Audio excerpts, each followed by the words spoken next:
보겠습니다. 이 새벽에 하나님 우리에게 주시는 말씀은 잠언 17장 1절의 말씀입니다. 마른 떡 한 조각만 있고도 화목하는 것이 제육이 집에 가득하고도 다투는 것보다 나으니라. 아멘. 이는 살아계신 우리 하나님의 말씀입니다. 이 시간 풍성함보다 화목함이라는 제목으로 말씀 전하겠습니다. 돈으로 행복을 살 수 없다라는 말이 있죠. 누구나 공감하는 깊이 있는 말입니다. 그런데 요즘은 이렇게 말합니다. 돈으로 행복을 살 수 없다면 그것은 그만큼 돈이 부족한 것이다 라고 말이죠. 삶에는 반드시 물질이 필요합니다. 이 말을 마냥 거절할 수만은 없다는 현실이 참으로 안타깝죠. 그런데 오늘 말씀은 행복의 기준을 물질이 아니라 관계에 두고 있습니다. 마른 떡 한 조각에 대해서 말하죠. 떡도 푸짐한 떡이 아닌 마른 떡이라는 게 좀 없어 보이긴 합니다. 반찬도 없고 고기도 없고 잔치상도 아닙니다. 마른 떡은 그저 끼니를 해결하는 최소한의 상태입니다. 솔로몬은 일부러 가장 소박한 식사를 말했어요. 넉넉하지 않은 삶, 풍족하지 않은 형편을 상징합니다. 그런데 그런 집에도 행복이 있을 수 있다, 화목할 수 있다고 말합니다. 본문의 핵심은 떡이 아닙니다. 화목입니다. 히브리어로 평안, 조화, 온전함을 의미하죠. 구약의 샬롬과도 연결됩니다. 하나님이 보시는 복은 부유함보다 관계 안에서의 평안입니다. 사랑이 있는 교제, 사람 사이의 화목. 시편 133편 1절에 보라 형제가 연합하여 동거함이 어찌 그리 선하고 아름다운고 라고 했어요. 하나님은 사람이 함께 연합하는 것을 기뻐하십니다. 단순히 조직적으로 공동체가 뭉친 단위를 말하는 것이 아니라 그 모임 안에 기쁨이 있고 진실이 있고 친교가 있고 사랑이 있는가가 중요합니다. 후반절에 보면 제육이 집에 가득하다라고 되어 있죠. 제육은 잔치상입니다. 고기 요리가 풍성하고 가득한 식탁이에요. 큰 부를 상징하는 표현입니다. 과거나 지금이나 많은 이들이 꿈꾸는 상태죠. 부유함. 그런데 솔로몬은 그 안에 다툼이 있으면 복이 아니라고 말합니다. 예전이나 지금이나 사람들은 행복을 위해서 중요하게 생각하는 것이 바로 돈입니다. 그것의 많고 적음이 가정의 행복과 불행까지 결정한다고 믿고 또 그렇게 생각하고 또 요즘 현실은 더 그것을 반영하고 있는 것 같습니다. 돈이 없으면 결혼도 하지 말고 애도 낳지 말아야 된다라고 생각하는 젊은이들이 많습니다.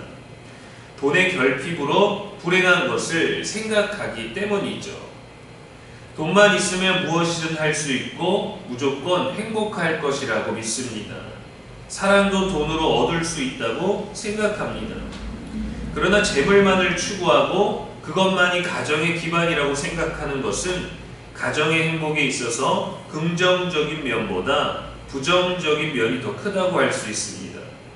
실제로 우리는 이런 모습을 종종 보게 됩니다. 경제적으로 넉넉하고 식탁은 화려한데 서로 말이 없고 인상을 쓰면서 밥을 먹고 웃음이 없습니다. 재산은 많은데 형제끼리, 부부끼리 소송합니다.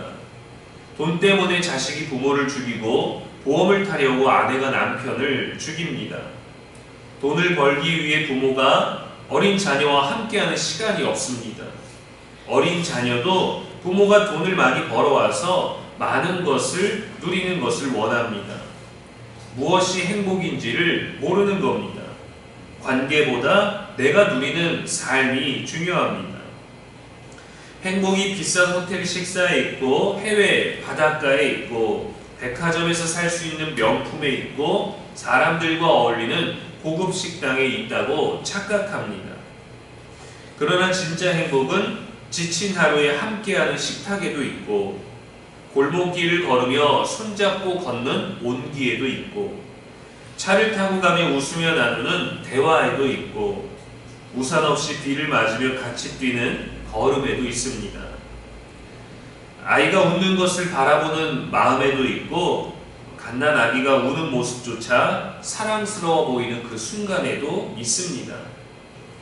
물론 재물이 많으면 풍요롭고 여유로운 삶을 살 수 있습니다. 궁핍한 것보다 낫죠. 만약 돈이 행복의 기준이라고 한다면 부유한 자들과 가난한 자들의 행복과 불행은 확실히 보여지고 구분되어져야 합니다.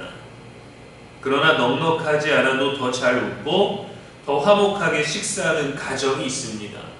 과연 어느 쪽이 집이 행복할까요? 오늘 말씀은 분명히 말합니다. 화목이 있는 집이라고 말합니다. 부유하거나 가난한 것이 아니라 화목이 있는 집. 그러나 더 많은 사람들이 마른 떡보다 제육을 택하려고 합니다. 왜 그럴까요? 안타깝게도 죄 때문입니다. 사람은 본능적으로 사람보다 물건을 더 쉽게 사랑합니다. 내 마음대로 그 소유를 활용할 수 있기 때문이죠. 예수님은 화목을 위해서 가장 큰 것을 내어주셨습니다. 로마서 5장 10절에 우리가 원수 되었을 때에 그 아들의 죽으심으로 말미암아 하나님과 화목하게 되었은즉, 예수님은 우리와 하나님 사이에 깨어진 관계를 회복하기 위해서 십자가를 지셨습니다. 에베소서 2장 14절에는 그는 우리의 화평이신지라 했어요. 예수님은 우리에게 재물을 주시기 위해 오신 것이 아니라 화목을 주시기 위해 오셨습니다. 오늘 말씀은 가난하게 살라는 말씀이 아닙니다. 부자가 죄라는 말도 아닙니다. 화목이 얼마나 중요한지를 알리는 겁니다. 돈을 위해서 희생하는 것보다 화목을 위해서 희생하는 것이 더 가치 있다라는 거죠. 풍성한 식탁보다 중요한 것은 화목한 식탁입니다. 말씀에서도 예배를 드리려거든 네가 관계가 불편한 자가 있으면 그와 화해하고 화목하고 그리고 나서 와서 예배를 드리라고 하지 않습니까? 행복은 소유보다 관계에서 나오기 때문입니다. 예수님께서 우리와 하나님 사이를 화목하게 하셨듯이 우리도 화목하게 하는 자로 살아가기를 소망합니다. 내 삶은 안정되고 여유로운데 형제와 부모와 자녀 사이가 엉망이 되어서는 그것이 무슨 소용이 있겠습니까? 부모 입장에서야 용돈 많이 주는 자녀가 귀하지만 그보다 사랑하는 자녀를 더 자주 보고 함께 먹고 마실 수 있는 것이 더 귀하지 않겠습니까? 인연을 끊고 좋은 집에서 잘 먹고 잘 사는 것이 무슨 자랑이 되고 무슨 행복이라 말할 수 있고 무슨 의미가 되겠습니까? 예수님 말씀하셨습니다. 화평케 하는 자는 복이 있나니 그들이 하나님의 자녀라 일컬음을 받을 것이라 했어요. 하나님이 우리에게 주시려는 최고의 복은 풍요로운 식탁이 아니라 그 식탁에서 함께 누리는 화목입니다. 재물보다 중요한 가치를 누리고 사는 그것을 깨닫고 오늘을 살아가는 저와 여러분 되기를 축복합니다. 아멘. 기도하겠습니다. 하나님 아버지, 풍성한 것을 구하기 전에 화목을 구하게 하옵소서. 가정과 교회와 우리의 관계 속에 주님의 평안을 허락하여 주시고 자존심보다 사랑을, 이익보다 화목을 선택하게 하옵소서. 우리의 화평이 되신 예수님을 따라 화목하게 하는 자로 살아가게 하시고 성령께서 우리들의 마음을 주장하사 늘 무엇이 우선순위가 되어야 하는지, 무엇이 더욱더 귀한 것인지를 깨달아 알게 하시고 죄보다 십자가를 선택할 수 있는 우리가 되게 하여 주옵소서. 오늘도 우리의 영원한 소망이 되시는 예수님의 이름으로 기도합니다. 아멘.